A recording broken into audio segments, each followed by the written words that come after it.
By the dawn of 1943, the Allied air campaign in the Southwest Pacific was mired in a crisis of doctrine. The United States Army Air Forces, USAAF, was tethered to the high-altitude level bombing manual, a strategy designed for the clear, predictable skies over Europe. In the Pacific, however, this approach was a catastrophic failure.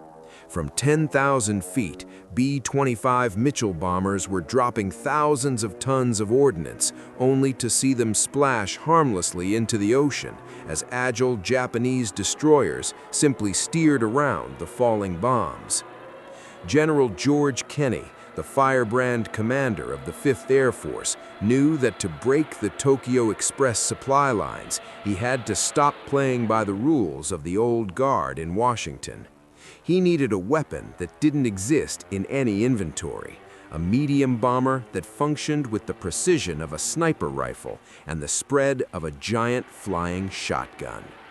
Kenney turned to a legendary cigar-chomping figure, Paul "Pappy" Gunn, a former naval aviator and master mechanic who viewed military regulations as mere suggestions. Kenney gave Gunn a clandestine directive: "I want you to make that B-25 the most dangerous thing in the sky." Working in humid, makeshift hangars in Australia, Gunn and his team performed a radical, unauthorized surgery on the aircraft that was technically a violation of military law. They gutted the transparent plexiglass nose, the sacred station of the bombardier, and replaced it with a solid, steel-reinforced metal fairing. Inside this nose, they crammed 4.50 caliber Browning M2 machine guns. Not satisfied, they bolted an additional 4 machine guns in external blister pods on the sides of the fuselage. This modification was a mechanical nightmare. The B-25 airframe was never stressed for the massive, vibrating recoil of 8 heavy machine guns firing simultaneously at 800 rounds per minute each. The recoil was so violent it threatened to stall the aircraft or shake the rivets right out of the wings. But the result was a terrifying monstrosity, a strafer that could unleash a concentrated wall of 100 armor-piercing rounds per second, capable of sawing through a ship's bridge or detonating its ammunition lockers in a single pass. Firepower alone was only half of the equation. Kenney needed a delivery system that ensured 100% lethality. While Gunn was arming the planes like battleships, pilots were practicing a terrifying new tactic in the remote bays of New Guinea called skip bombing. Borrowing and refining a concept from British bouncing bombs, American crews began flying their B-25s at suicidal altitudes, sometimes as low as 50 feet above the waves, moving at speeds exceeding 250 miles per hour. The logic was simple but deadly. If a bomb was released at high speed and low altitude, it wouldn't sink immediately. It would skip across the ocean's surface like a flat stone until it slammed directly into the arm and side of a ship's hull, detonating below the waterline. This required nerves of steel and superhuman precision. If the pilot flew too low, the bomb's splash could engulf the engines.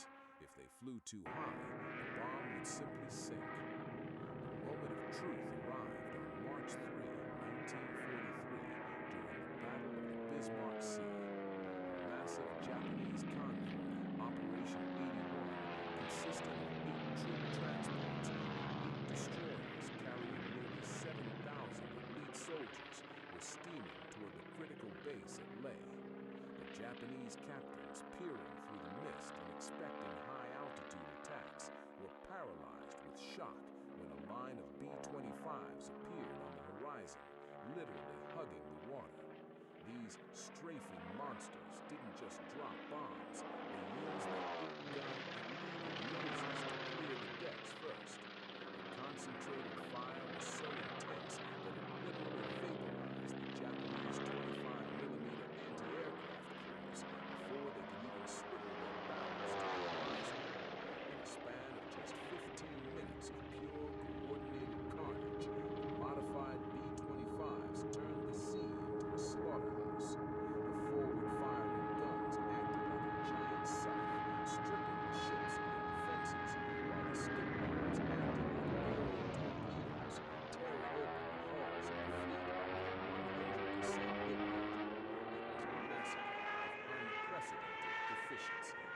The smoke clearing over the Bismarck Sea didn't just reveal the charred remains of a fleet, it revealed the end of an era. In those 15 minutes of carnage, the Imperial Japanese Army, IJA, suffered a strategic heart attack from which it would never recover. Of the 6,900 elite troops sent to reinforce the critical base at Leh, over 3,000 had vanished into the abyss.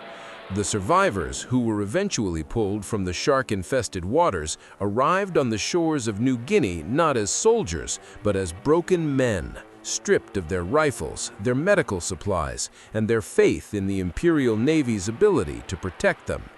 The massacre was so total that the Japanese High Command initially refused to believe the reports. How could a handful of medium bombers annihilate an entire shielded convoy in the time it takes to eat a meal? The psychological fallout was immediate and paralyzing. Japanese pilots and sailors, who had previously dominated the Pacific, began to speak in hushed, terrified tones of the grim reapers, the low-flying, twin-tailed devils that seemed to ignore the laws of physics. They described planes that didn't just drop bombs from the safety of the clouds, but looked you in the eye as they shredded your ship with a wall of lead. The fear was so pervasive that it triggered a fundamental shift in Japanese naval doctrine. Fearing the strafing monsters, the High Command issued a humiliating order. No more large-scale surface reinforcements would be sent to New Guinea. The Tokyo Express, once the pride of the IJN, was effectively dead in the southern waters. This created a catastrophic logistical vacuum. To keep their starving garrisons alive, the Japanese were forced to resort to ant transport, a desperate slow-motion relay system using small motorized barges that hid in jungle inlets by day and crept along the coast by night.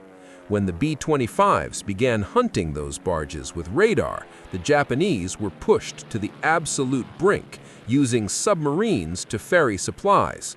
But a submarine is a needle in a haystack. It could only carry a tiny fraction of what a single transport ship could provide. This meant that tens of thousands of Japanese troops were left to wither on the vine. In the months following the Bismarck Sea massacre, more Japanese soldiers died from starvation, malaria, and exhaustion than from Allied bullets. The B-25 hadn't just sunk ships, it had sentenced an entire army to a slow, agonizing death in the jungle. Meanwhile, back in the United States, a different kind of shockwave was hitting the War Department. The illegal and dangerous modifications that General Kenny and Pappy Gunn had pioneered in the humidity of Australia were suddenly the most valuable secrets in the world. The military brass in Washington, who had previously threatened Kenny with a court-martial for mutilating government property and violating safety regulations, were forced into a total out-of-face. They realized that the Gunn Special wasn't a mistake, it was the future of aerial warfare. The illegal engineering project that started with mechanics hacking away at nose cones with handsaws was officially adopted by North American aviation. The production lines in Kansas and California were immediately overhauled to mimic Pappy Gunn's illegal design. The result was the B-25 H and J models, factory-produced nightmares that came standard with the solid strafer nose. Some variants were even upgunned with a massive 75mm T-13E1 cannon, the largest gun ever mounted on a production aircraft at the time, turning the Mitchell into a flying tank. These planes became the backbone of the Pacific Air War, ensuring that no Japanese vessel, from the smallest barge to the largest destroyer, could move during daylight hours without being hunted. The legacy of those 15 minutes lives on in the DNA of modern military aviation. The illegal B-25 was the direct ancestor of the modern close air support gunship. Every time you see an A-10 Warthog banking low over a battlefield, or an AC-130 Spectre unleashing a wall of fire, you are seeing the evolution of Pappy Gunn's rogue experiment. It remains a masterclass in military history, a story of how a few misfit engineers and a general who hated the rules dismantled an entire empire's naval strategy. They proved that in the crucible of total war, the most dangerous weapon isn't always the one designed in a laboratory. It's the one built by men who refuse to accept that the enemy is unbeatable. The Bismarck Sea wasn't just a battle won. It was the moment Japan realized they had lost the Pacific, all because of a plane they were told wasn't supposed to exist.